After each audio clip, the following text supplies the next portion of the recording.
de Tihar, à Delhi. Autrefois l'une des plus tristement célèbres d'Asie. C'était une violence totalement gratuite. On y pendait et torturait à tour de bras. Aujourd'hui, Tihar est une prison de sécurité maximale qui veut s'acheter une conduite. Tout semble propre, verdoyant et calme. Mais son côté sombre n'a pas entièrement disparu. On peut se faire tuer n'importe quand. On n'est jamais à l'abri. Le nouveau directeur général de la prison et son équipe ont la lourde tâche de garder sous les verrous plus de 10 000 détenus. Nous avons beaucoup de gangsters et de terroristes entre ces murs. Un homme totalement étranger à ce monde vient d'arriver. C'est à ses dépens qu'il va découvrir la vie carcérale dans le plus grand centre de détention d'Asie.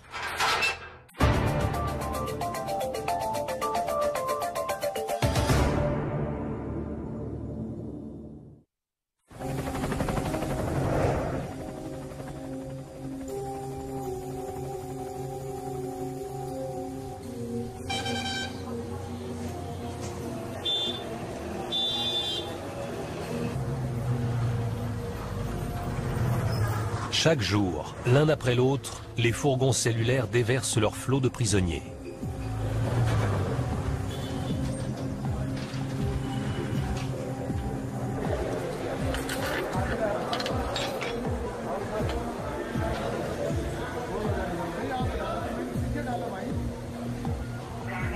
Plusieurs milliers d'individus sont incarcérés ici chaque mois.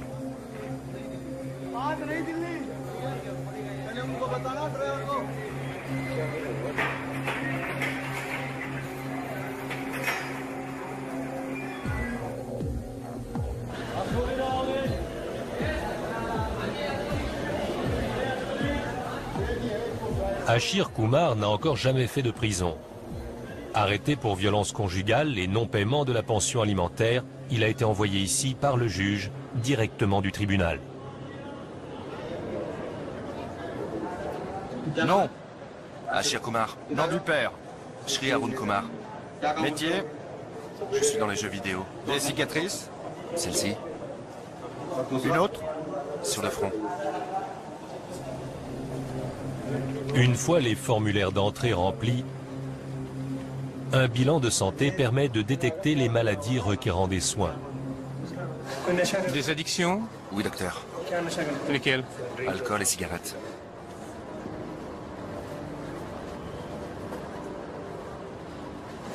Tuberculose, asthme, épilepsie, VIH, diabète? Des médicaments? Non.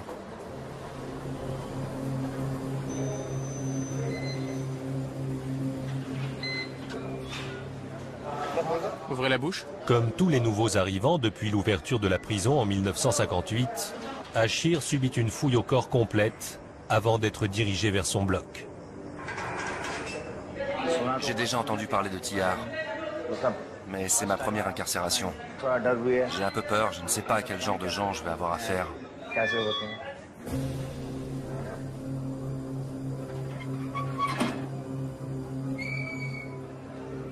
Un co-détenu le fait entrer.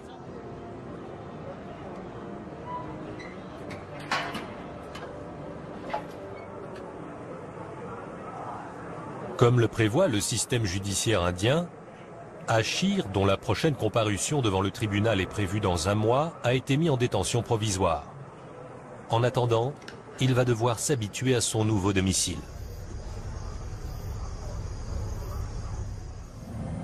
Tihar a accueilli quelques criminels parmi les plus dangereux du globe, dont le tueur en série Charles Sobrage, et des terroristes aussi, Ahmed Omar Saïd Sheikh, l'assassin présumé de Daniel Pearl, et Maulana Massoud Azhar, soupçonné d'être impliqué dans les attentats du 11 septembre. Ce complexe de 160 hectares abrite 9 secteurs séparés, 8 pour les hommes et un seul, le numéro 6, pour les femmes. Chaque secteur est divisé en quartiers comprenant chacun plusieurs blocs de cellules.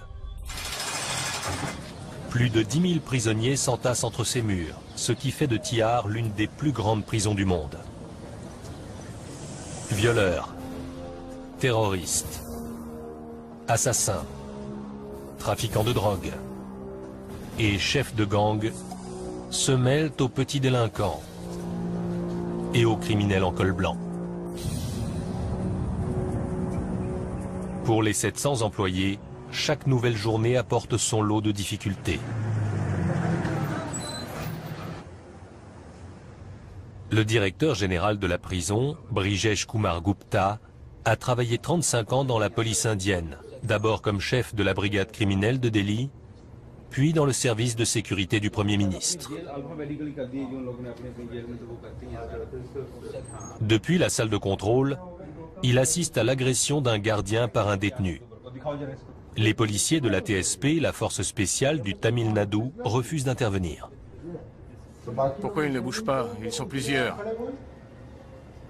Prévenez tout de suite le commandant de la TSP. Regardez-moi ça. Il faudrait tous les suspendre. Appelez le commandant. Quelle est notre mission? Elle est tout d'abord de garantir la sécurité de tous les détenus. Mais ils sont très nombreux. Nous avons en permanence 11 000 individus à notre charge. Gérer une telle masse de prisonniers est extrêmement difficile.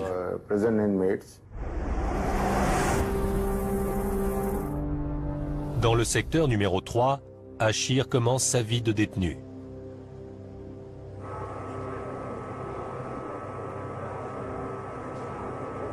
Il est 5h30, l'heure de l'appel.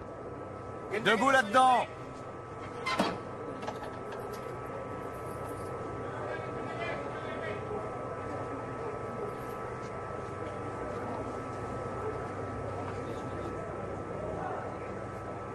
On se dépêche!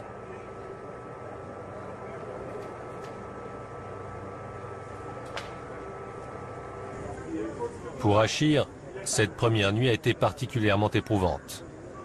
Quand je suis entré dans le bloc, tout le monde m'a regardé fixement. C'était vraiment bizarre, à croire que j'avais commis un crime horrible. J'ai passé une nuit affreuse. Il y a plein de moustiques et de punaises, et la couverture est tellement rêche que c'est une vraie torture. Essayez, vous verrez, ça arrache la peau. Les lumières restent allumées toute la nuit, et on est les uns sur les autres. On n'a aucune intimité. Il y a tout le temps des gens qui parlent fort. Bref, je n'ai presque pas dormi.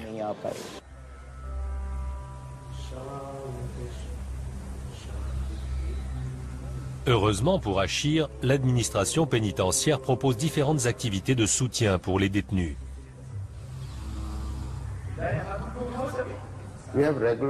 On organise régulièrement des séances de yoga, de méditation et d'éveil spirituel. De cette façon, de négatif, l'état d'esprit des prisonniers devient positif.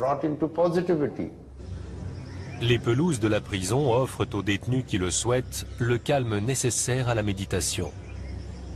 Condamné à perpétuité pour le meurtre d'une mannequin, Siddhartha Vashishta a déjà passé 8 longues années à Tihar. Issu d'une riche famille d'industriels et d'hommes politiques, celui que toute l'Inde connaît sous le nom de Manu Sharma n'était pas prêt pour la vie de prisonnier. Il m'est arrivé quelque chose de très significatif la première nuit que j'ai passée ici. Je me dirigeais vers ma cellule quand un vieux monsieur, un type grand et maigre, s'est approché de moi. Il m'a tendu une grosse pierre et il m'a dit « S'il vous plaît, mettez ça sous votre lit. » Je lui ai demandé pourquoi. Et il m'a simplement répondu « C'est un conseil. » Je ne voyais pas où il voulait en venir. Alors je lui ai reposé la question et là il m'a dit « Quelqu'un peut vous vouloir du mal. » J'ai donc mis la pierre sous ma tête et j'ai essayé de dormir. Mais après ce qu'il m'avait dit, je n'ai pas fermé l'œil de la nuit. C'est seulement le lendemain matin que j'ai su que le type qui m'avait donné la pierre avait 20 meurtres à son actif. Et que celui contre lequel il me mettait en garde en avait une trentaine. Vous savez, quand on atterrit en prison, on se retrouve avec des criminels endurcis. J'étais terrifié. Les 5 premiers jours, j'ai craint pour ma vie. Et aujourd'hui encore, j'ai peur.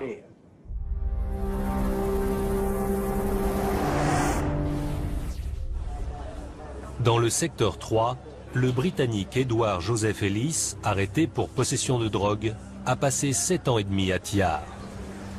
Lui aussi se souvient de son arrivée. Ça a été un véritable cauchemar le premier jour.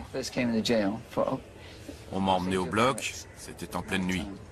Le gars a ouvert la porte. Je n'avais jamais rien vu de tel de toute ma vie. C'était absolument incroyable. Le sol était jonché de corps. On a appelé quelqu'un et au fin fond de la pièce, on a vu un de ses corps se lever. Il a commencé à enjamber les autres corps, un par un, et il est arrivé jusqu'à nous. Après ça, il en a séparé 2 pour me faire une petite place. Et c'est là que je me suis allongé. Tête bêche, épaule contre épaule. En ce temps-là, les cellules étaient d'une saleté repoussante. Les murs étaient recouverts de 60 années de sueur accumulée, de toute cette crasse que laissent des milliers de corps qui se frottent. Il y avait des latrines, enfin soi-disant parce qu'il n'y avait pas d'eau courante. En quelques heures, elles étaient bouchées. On pataugeait dans les excréments et l'urine. C'était ça, Tyar. Tête bêche, épaule contre épaule.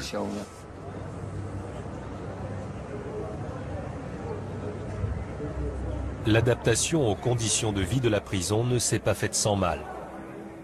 À l'époque, dans les blocs, c'était le règne de la violence totalement gratuite. C'était indescriptible. On pendait et on torturait à tour de bras.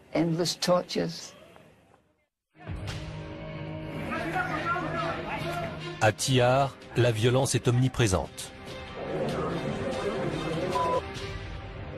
Par le passé, elle a parfois viré au drame. Dans la nuit du 4 octobre 1990, un prisonnier est à l'agonie.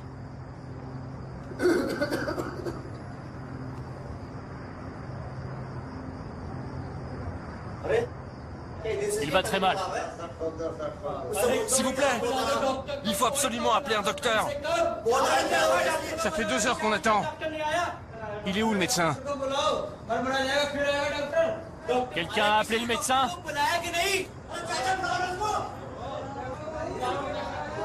On a essayé, mais il ne répond pas au téléphone. Il viendra quand il pourra. Reculez!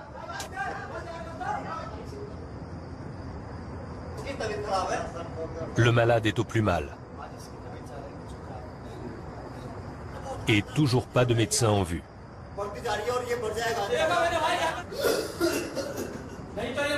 Il attend quoi? Qu'il soit mort?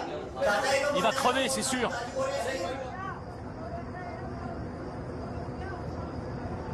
À bout de force, le détenu finit par mourir.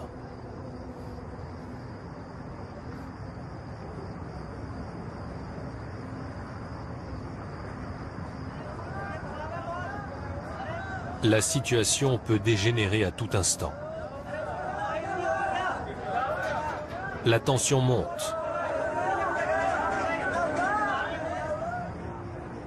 Les heures passent. Et personne n'est encore venu chercher le corps.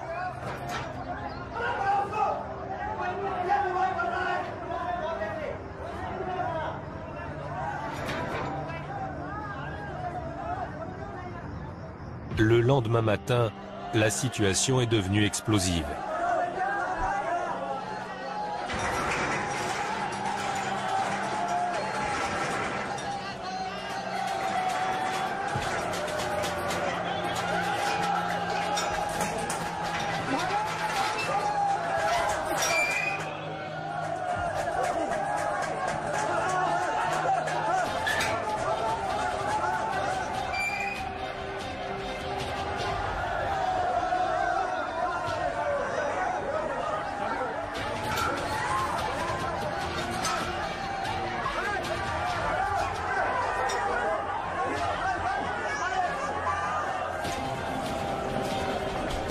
Des gardiens armés arrivent en force.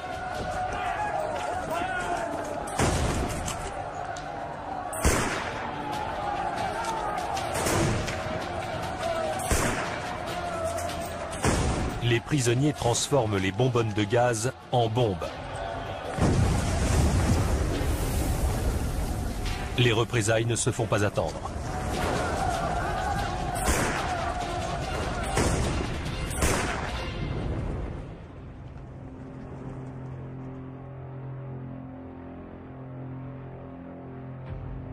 Lorsque le calme revient, les cadavres de 9 détenus jonchent le sol.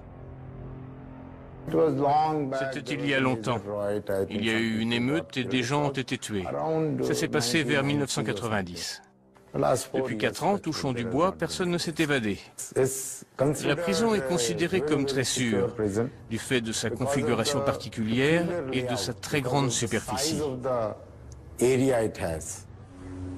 Chaque quartier est isolé par des murs de plusieurs mètres de haut. Chaque secteur est à son tour protégé. Et tout autour du complexe se dresse une grande enceinte, à plusieurs mètres des différents secteurs. Les prisonniers sont très éloignés du mur extérieur. Et les individus à haut risque sont enfermés au cœur du complexe, dans un quartier spécial surveillé par des gardes armés. Il y a donc plusieurs niveaux de protection, ce qui rend toute évasion très difficile. On peut passer 2 barrages, pas 4. À l'intérieur de chaque secteur, la sécurité est assurée par des gardiens munis de bâtons. Dans les quartiers de haute sécurité, le long des murs entourant chaque secteur et dans les allées, ce sont des militaires qui patrouillent, armés de fusils d'assaut et de mitrailleuses. Des véhicules blindés et des forces de réaction rapide patrouillent 24 heures sur 24. Malgré le renforcement du système de sécurité après une série d'évasions, les détenus rêvent toujours de s'évader.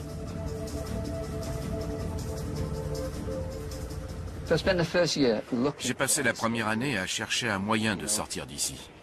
Mais je n'en ai trouvé aucun. Ça a été mon premier grand choc. J'étais coincé. Pourtant, la 2e et la 3e année, j'ai continué à chercher. Ça m'a permis de connaître chaque recoin de la prison et de comprendre que sans recourir à la violence, ce qui était inacceptable, je ne sortirais jamais d'ici. On n'a pas le choix. Jour après jour, on doit s'adapter.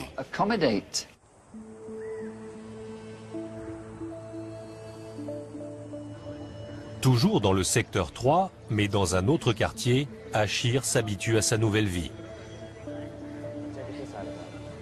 Bien qu'épuisé par le manque de sommeil, il essaie de faire sa toilette. Donne-moi un récipient, j'ai besoin d'eau.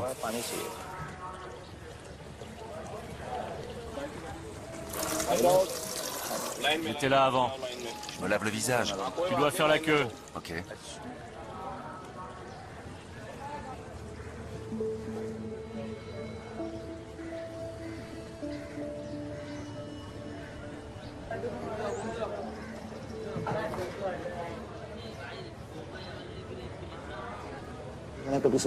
Je n'aurais jamais imaginé que ma vie prendrait cette tournure. Qu'un jour, je passerai la nuit en prison.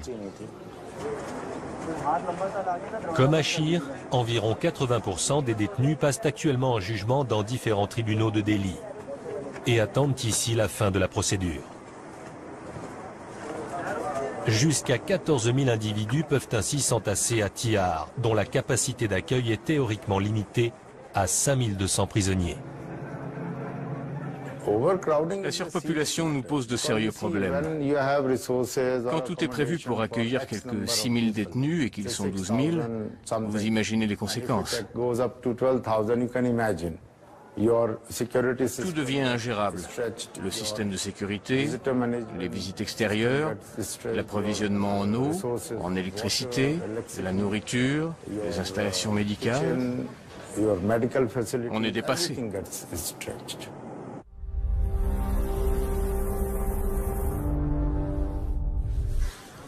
Comme tous les derniers arrivants, Achir doit se faire expliquer le règlement. Bloc numéro 10. Les détenus incarcérés hier soir sont priés de se présenter au bureau.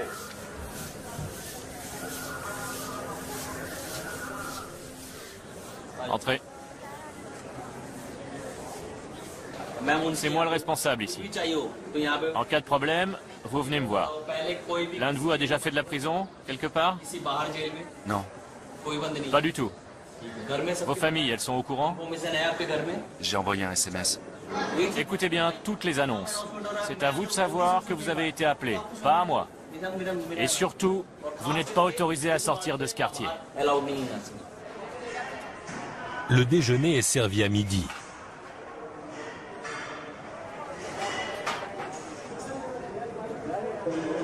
À Tihar, les menus sont végétariens.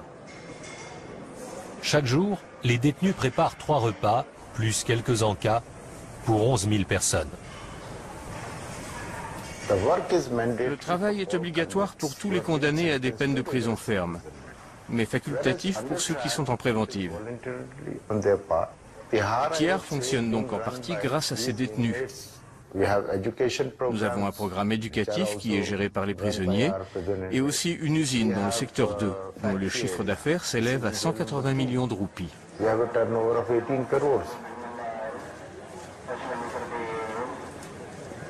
Chaque matin à 8 heures, 900 détenus se dirigent vers les différents ateliers de l'usine. Ici, on fabrique entre autres du pain, des vêtements et des meubles. Contrairement à Achir, qui est en détention provisoire, Manu Sharma est contraint de travailler. Depuis son arrivée, grâce à ses talents de gestionnaire qui ont autrefois rapporté des millions de dollars à sa famille, il a triplé le chiffre d'affaires de l'usine. Aujourd'hui, il consacre sa journée à l'atelier de menuiserie.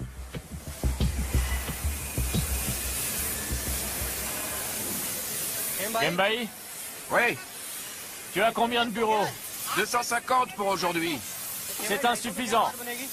Tout a été inondé. On ne peut pas travailler normalement. Pour Manu, la pluie n'est pas une excuse. Il tient à livrer aux autorités le nombre de bureaux promis. Il m'en faut 300. D'accord.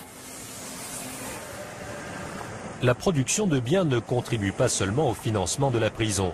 Elle présente manifestement des vertus thérapeutiques.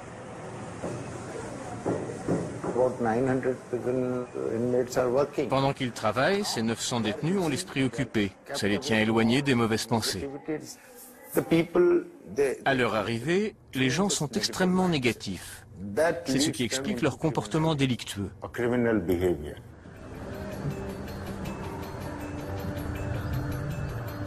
Tihar abrite toutes sortes de prisonniers. Si la plupart ont commis des délits mineurs, certains sont des criminels endurcis. Notre devoir est de rendre à la société un individu réadapté, qui peut devenir un bon citoyen. Un individu qui, pendant son incarcération, a acquis un savoir-faire. L'administration carcérale a mis en place plusieurs programmes de formation gratuits, dont le cours de coiffure d'Amjad Habib. Vous soulevez cette mèche et vous coupez. Regardez. Parmi ses élèves, Amjad Habib compte des détenus accusés de prostitution, de trafic de drogue et même de meurtre. Bien que le secteur numéro 6 soit réservé aux femmes, le personnel n'a pas la tâche facile. Ces enfants, que leurs mères sont autorisées à élever en prison jusqu'à un certain âge, offrent une image rassurante. Pourtant, ici aussi, la violence existe.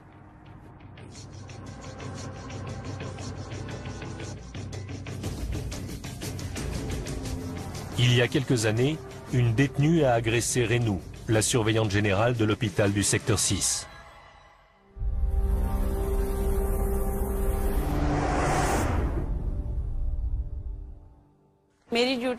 J'étais de service ce jour-là. Je devais m'assurer que les patientes de l'unité psychiatrique prenaient bien leurs médicaments. On fait ça pour éviter les trafics.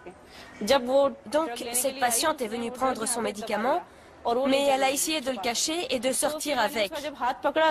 Je lui ai pris la main. Et c'est là que la détenue s'est jetée sur moi. J'ai riposté. Je l'ai frappée à mon tour pour me défendre. Je l'ai frappée et je lui ai tiré les cheveux. Et elle m'a mordu, là, au coude. Cette patiente avait le VIH. J'étais terriblement inquiète. Ça m'a pris près d'1 an pour me remettre de l'agression. J'avais peur d'avoir été contaminée, de mettre toute ma famille en danger. J'étais tellement effrayée que je refusais de remettre les pieds ici. Renu a repris son poste après 1 an d'absence. L'administration du secteur 6 est continuellement confrontée à des manifestations d'agressivité. Dès qu'on se montre sévère avec les détenus, on devient une cible. Peu importe qu'on fasse partie du petit personnel ou qu'on soit gradé. Elle n'hésite pas à s'en prendre à la directrice. Dans l'histoire de Tihar, la violence est une constante.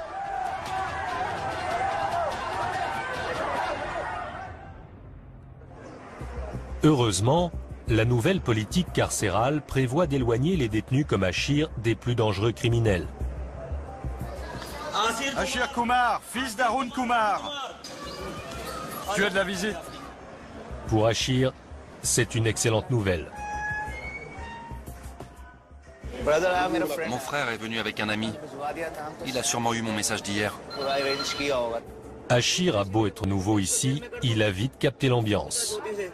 Les policiers nous ont tous fait déshabiller pour la fouille. Ils m'ont pris l'empreinte du pouce pour leur fichier informatique et ils m'ont même brutalisé. Quand tu n'as jamais été en prison, ça te fait un sacré choc. Tu te demandes quand on va te briser les genoux.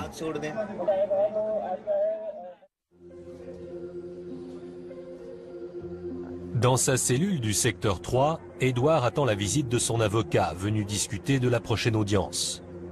Son procès dure depuis 7 ans déjà. J'ai été arrêté en mai 2003. Mais aucune charge n'a été retenue contre moi jusqu'en novembre 2004. Soit 1 an et demi après. Entre l'arrestation et l'inculpation, on ne peut effectuer aucune démarche légale. Aucune procédure n'est prévue puisqu'on n'est pas inculpé, mais seulement écroué. Vous me suivez? Pendant 1 an et demi, je n'ai rien pu faire. Edouard a été accusé de possession de drogue et de transfert illégal de devises. Durant les premiers mois de son procès, un avocat a insisté pour assurer sa défense. Tous les 14 jours, je me retrouvais au tribunal pour m'entendre dire que l'affaire était renvoyée à 14 jours. Et pendant 3 ou 4 mois, un avocat est venu m'aborder à chaque audience. Il me disait « Je suis un grand professionnel, je peux vous faire libérer sous caution dans 6 à 8 semaines. » Je me suis laissé avoir. Il a commencé par me réclamer 30 000 roupies pour étudier le dossier. Après ça, il m'a demandé entre 70 et 90 000 roupies. Je lui ai donné ce que j'avais, 75 000 roupies, en passant par le Haut-Commissariat britannique. Puis, il a exigé 200 000 roupies pour me faire soi-disant libérer sous caution. Je lui ai demandé combien ça me coûterait au total, et là, il m'a annoncé 3 millions. J'ai su après qu'il appelait ma sœur au Canada et qu'il lui disait « Il dort à même le sol, on le torture, il n'est pas costaud, il va en prendre pour 20 ans, il ne tiendra jamais. Envoyez-moi de l'argent, je suis le seul à pouvoir le sortir de là. » Un stratagème très simple qu'utilisent tous les avocats véreux. Et ils n'arnaquent pas que les étrangers, ils s'en prennent aussi aux Indiens.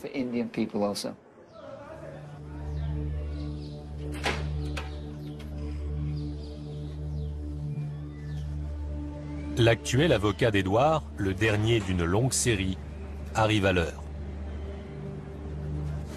Comment allez-vous? Maître Saxena? À Tihar, les entretiens avec les conseillers juridiques se font obligatoirement en présence d'un directeur adjoint de secteur. C'est la première fois qu'Edouard fait confiance à un avocat. Bonjour. Ça va, monsieur Ellis? Très bien, merci. Alors, depuis le début, c'est une succession d'erreurs techniques. Oui. Je ne savais pas. Vous ne le saviez pas et vous n'avez pas été bien conseillé non plus. L'accusation porte sur le versement de pots de vin et un transfert de devises qui n'aurait pas été déclaré. L'affaire est simple. C'est à eux de prouver que la saisie a été effectuée dans vos bagages après l'enregistrement. On est presque au bout de nos peines. Le verdict devrait tomber ce mois-ci. Dieu vous bénisse. Voilà plus de 2 semaines qu'Achir est incarcéré.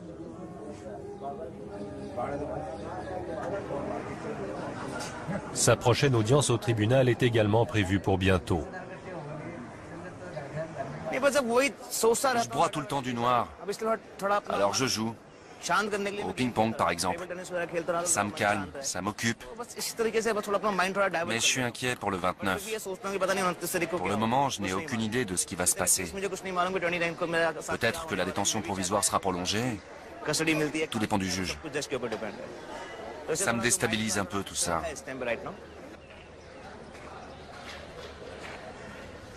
Dans le secteur 2, mitoyen de celui d'Achir, Adbir Singh est quant à lui en procès depuis 14 longues années.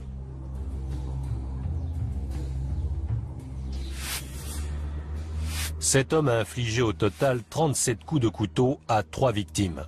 Choqué par ces crimes brutaux, épouvantables et diaboliques, la justice l'a condamné à mort. Quand on m'a lu le jugement, j'ai cru que le sol se dérobait sous mes pieds. Mon corps était comme paralysé. J'avais la gorge sèche et je me suis mis à pleurer. Je ne pouvais plus réfléchir. J'étais hagard. Adbir a passé ses 14 années de prison à essayer d'obtenir une réduction de peine.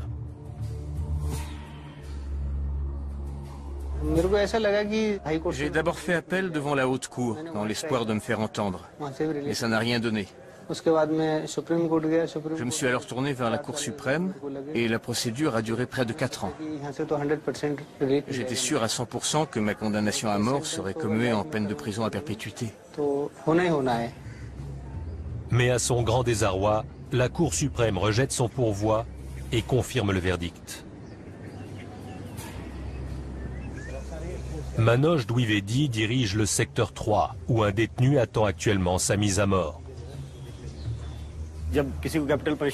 Lorsque la Cour suprême confirme la sentence et que le président rejette le recours en grâce, un juge ordonne l'exécution. Le directeur de la prison lit l'ordre aux prisonniers, fixe la date de l'exécution dans les 15 jours et le détenu est pendu.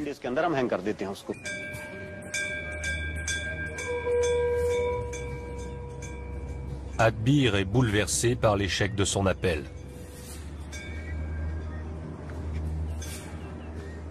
Tout à coup, un matin, vers 8 heures, je dormais encore. Mes amis sont venus m'annoncer que la Cour suprême avait rejeté mon pourvoi. Je m'en souviens encore. C'était un mardi. Ça m'a fait un choc. Et depuis ce jour-là, je n'ai plus envie de rien. Avant, j'avais bon appétit. Maintenant, je me contente d'un peu de thé.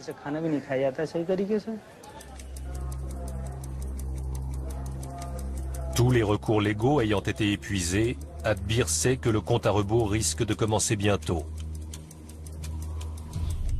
Dans le secteur 3, l'administration est actuellement confrontée à un grave problème.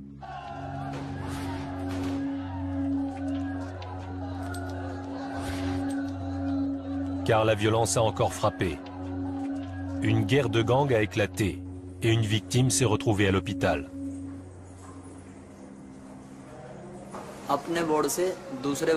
J'ai quitté mon quartier pour un autre. Quand je suis arrivé, 10 gars m'attendaient, des ennemis jurés. Il y en a 4 qui m'ont attrapé et 3 ou 4 autres qui étaient armés de scalpels et de couteaux se sont jetés sur moi.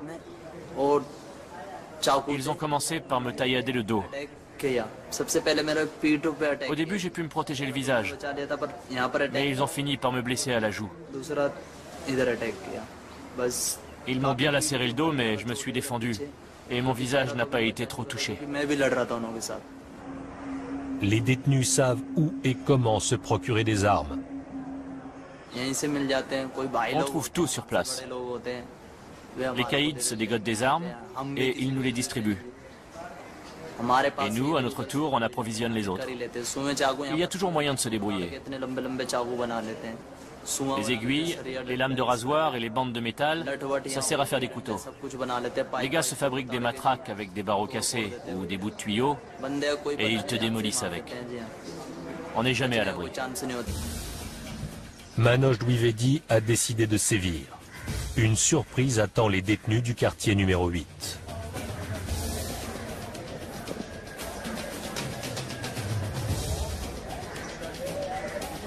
Cette zone de haute sécurité du secteur 3 abrite de redoutables terroristes et gangsters surveillés 24 heures sur 24 par des gardes armés.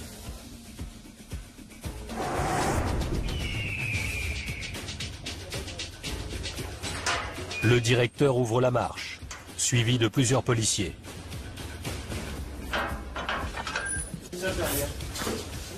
Sortez!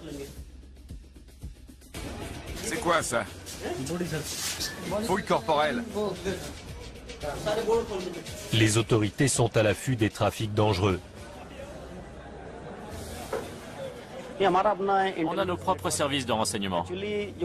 En fait, ce sont les détenus eux-mêmes qui nous informent de ce qui se passe.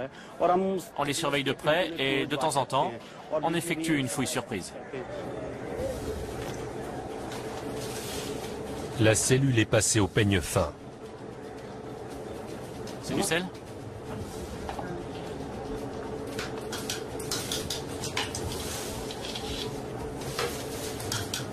Même le carrelage peut servir de cachette.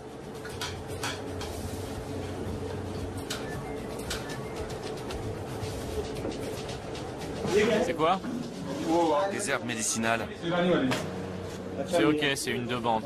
La fouille porte enfin ses fruits. C'est interdit. On peut crever un œil avec ça. Tu l'as piqué chez le tailleur? Tu le crois où? On a trouvé une aiguille. C'est une arme ultra pointue. En l'attachant à un manche en bois, il se fabrique une arme grande comme la main. Il l'utilise comme une lame de rasoir pour taillader les joues, pour couper les paupières et même égorger quelqu'un.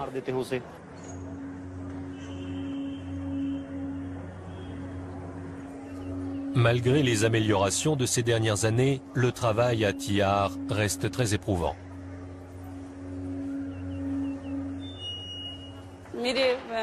Ma famille s'inquiète pour moi. On n'est jamais en sécurité ici. Si on prend les détenus sur le fait, ou que simplement on monte le ton, elles jurent de se venger, de nous gâcher la vie, en prison, mais aussi à l'extérieur.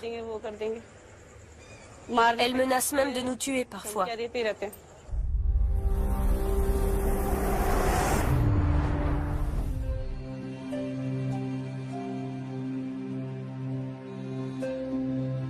Dans le secteur 3, Achir s'habitue peu à peu à sa nouvelle vie. Ça fait 22 jours que je suis enfermé. Je passe mes journées à discuter avec mes codétenus. On est 4 à manger ensemble, comme à la maison. On joue aussi à des jeux, comme on le ferait à l'extérieur. Ces petites choses, ça aide à oublier. Si on reste assis tout seul toute la journée, ça devient très difficile de tenir le coup. Les jours passent. Voilà un mois qu'Achir est à Tihar. Son affaire va enfin être jugée. Sa femme ayant porté plainte pour non-paiement de la pension alimentaire, il ne sera relaxé que si sa famille a réuni la somme due. Il y a 50% de chances pour que je sois libéré. J'espère que ma mère dira qu'elle est disposée à payer ce que je dois. Mais encore faut-il que l'argent soit disponible. Je n'ai pas parlé avec elle. On verra ça au tribunal.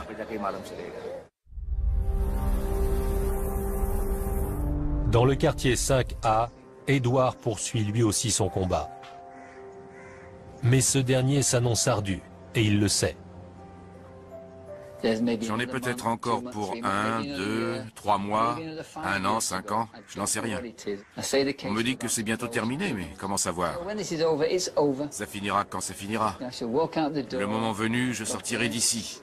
Grâce à Dieu, c'est fini, il ne me doit rien.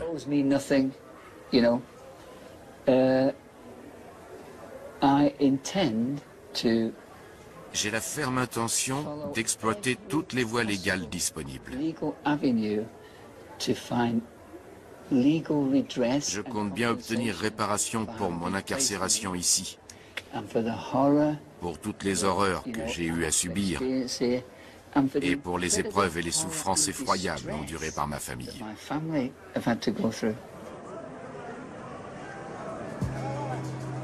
Comme Édouard, ils sont nombreux à attendre leur jugement en prison.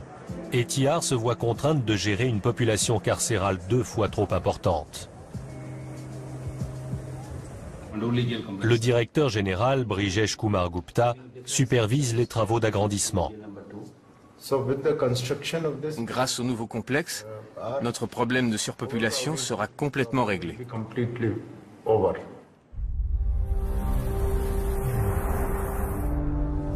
À l'usine, Manu a de bonnes nouvelles à annoncer au directeur. Où en est la production?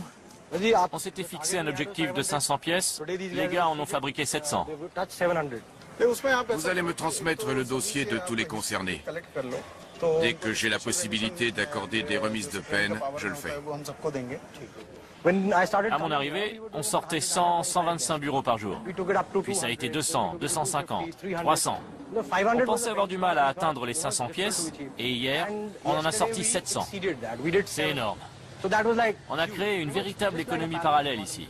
On fabrique de la nourriture, on produit des biens, on fait de tout.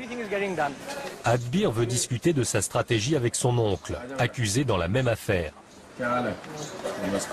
Ça va? Oui, et toi? Ça va. Te bile pas. Je me bile pas, advienne que pourra. Le ciel t'aidera. Ne perds pas espoir. Ne t'inquiète pas pour moi. Tu déposes une requête? Oui, le 20 ou le 25, ça dépend.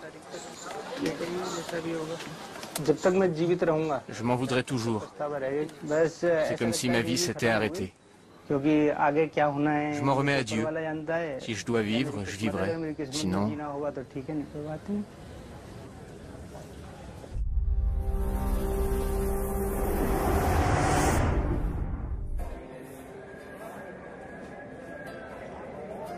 Un mois après son arrivée à Tihar, Ashir est enfin libéré. Je suis rassuré et très heureux de rentrer chez moi. Je n'aurais jamais imaginé faire de la prison un jour. Ashir Haroun, tu es libre. On y va.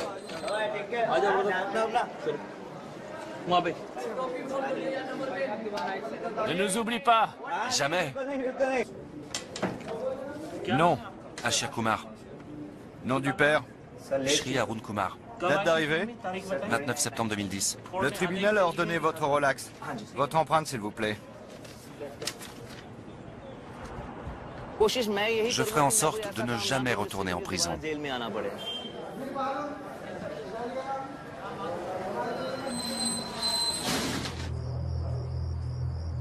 Chaque jour, ils sont environ 200, comme Ashir, à marcher vers la liberté. Et à peu près le même nombre à faire le chemin inverse. En attendant l'achèvement du nouveau complexe, des milliers d'hommes et de femmes continueront de vivre et de travailler dans l'effroyable promiscuité de la plus grande prison d'Asie.